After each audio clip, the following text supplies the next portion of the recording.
Welcome to Shri Shri food. આજે આપણે બનાવીશું ફરાળી બફવડા। તેને આપણે વ્રત કે ઉપવાસમાં ખાઈ શકાય છે।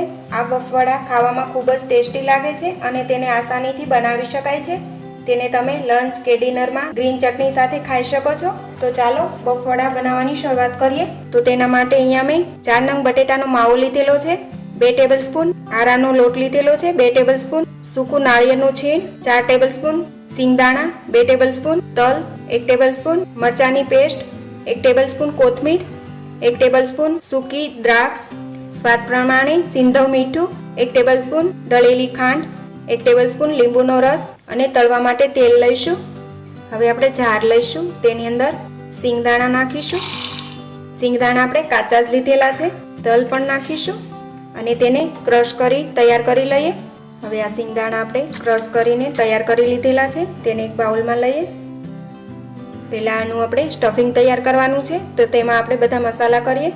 તેની અંદર આપણે 1 ટેબલસ્પૂન દળેલી ખાંડ નાખીશું, લીંબુનો રસ પણ નાખીશું, આદુ મરચાંની પેસ્ટ પણ નાખીશું, સ્વાદ પ્રમાણે સિંધવ મીઠું નાખીશું। આ મીઠું આપણે જે ફરાળમાં વપરાય છે તે લીધેલું છે। તેમાં 2 ટેબલસ્પૂન કોપરાનું છીણ નાખીશું, કોથમીર નાખીશું, સૂકી દ્રાક્ષ નાખીશું।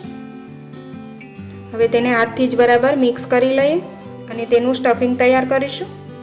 આ રીતે બરાબર મિક્સ કરી લેવું। હવે આપણું આ સ્ટફિંગ તૈયાર છે। હવે તેમાંથી નાના નાના બોલ્સ બનાવી લઈએ। આ રીતે બોલ્સ બનાવીશું। આ રીતે બધા જ તૈયાર કરીએ। હવે આપણા બધા જ બોલ્સ તૈયાર છે। હવે આપણા બોલ્સ તો તૈયાર છે। હવે તેને ઉપરનું પડ બનાવવા માટેની તૈયારી કરી લઈએ। તો એક બાઉલ લઈશું, તેમાં આપણે બટેટાનો માવો નાખીશું। તેની અંદર 2 ટેબલસ્પૂન આરાનો લોટ નાખીશું, સ્વાદ પ્રમાણે સિંધવ મીઠું નાખીશું, મિક્સ કરી લઈએ।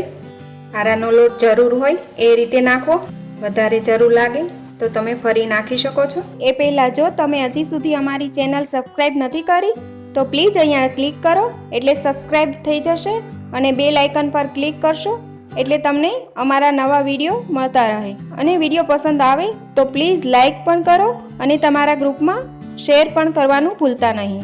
હવે આઉટર લેયર માટે પણ આપણું આ બટેટાનું મિશ્રણ તૈયાર થઈ ગયું છે। હવે બટેટાના મિશ્રણની અંદર આપણે 2 ટેબલસ્પૂન તેલ નાખીશું, ફરી તેને મિક્સ કરી લઈએ। હવે આ મિશ્રણ તૈયાર થઈ ગયું છે। હવે તેમાંથી નાના નાના બોલ્સ બનાવી લઈએ। આ રીતે પૂરીની જેમ થોડી થેપી લઈશું। હવે તેમાં બોલ્સ મૂકીએ અને તેને બરાબર પેક કરી દઈએ। આ રીતે બરાબર બફવડા આપણે તૈયાર કરીશું, એકદમ ગોળ કરીને। એ જ રીતથી આપણે બીજા બનાવીશું। બટેટાનું મિશ્રણ હાથ પર ચોટે તો તમે હાથ પર તેલ લગાવી શકો છો। હવે આપણા બધા જ બફવડા બનીને તૈયાર છે। તેને આપણે આરાના લોટથી કોટ કરી લઈએ અને તેલ પણ આપણે ગરમ થવા માટે મૂકી દીધેલું છે। આ રીતે તૈયાર કરી લઈશું। આ રીતે આપણા બધા જ બફવડા કોટ થઈને તૈયાર છે। હવે તેને ફ્રાય કરી લઈએ। હવે આપણું તેલ ગરમ થઈ ગયું છે, તેમાં આપણે બફવડા તળાવવા માટે મૂકીશું।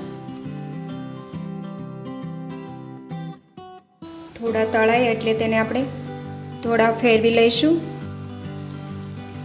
આ રીતે બફવડાને આપણે ફેરવતા ગોલ્ડન બ્રાઉન થાય ત્યાં સુધી તળીને તૈયાર કરી લઈએ।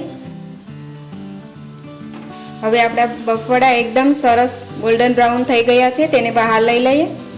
આ રીતે આપણે તૈયાર કરીશું તળીને। એ જ રીતે આપણે બીજા પણ તળીને તૈયાર કરીએ। હવે આપણા બફવડા એકદમ સર્વ કરવા માટે તૈયાર છે, તો તેને મેં સર્વ કરી લીધા છે। તેને આપણે ગ્રીન ચટણી સાથે સર્વ કરેલા છે અને આ બફવડા એકદમ ટેસ્ટી બને છે। તો તમે પણ બનાવજો અને તમારા એક્સપિરિયન્સ શેર કરજો। તો ફરી મળીશું એક નવી રેસીપી સાથે।